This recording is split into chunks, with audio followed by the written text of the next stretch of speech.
جس صحابی کا بھی آپ دین اسلام کو قبول کرنے کا واقعہ دیکھیں گے سنیں گے تو آپ حیران ہوں گے، چونکہ یہی صحابہ دین اسلام قبول کرنے سے پہلے دنیا کی دوڑ میں ایک دوسرے سے آگے تھے، کفر و شرک میں مبتلا تھے،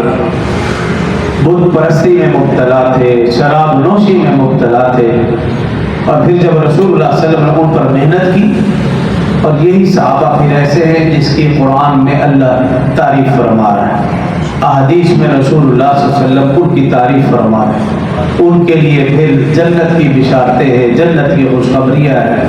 قرآن میں جا بجا اللہ نے ان کا تذکرہ کیا۔ تو ہم نے ان کی کفر کی حالت کو نہیں دیکھنا، اسلام کی حالت کو دیکھنا،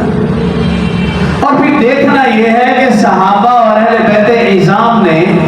جب دین اسلام قبول کیا ان کے اوپر کیا کیا تکالیف اور آزمائشیں آئیں۔ مجھے اور آپ کو تو ماں کی گود میں کلمہ نصیب ہوا،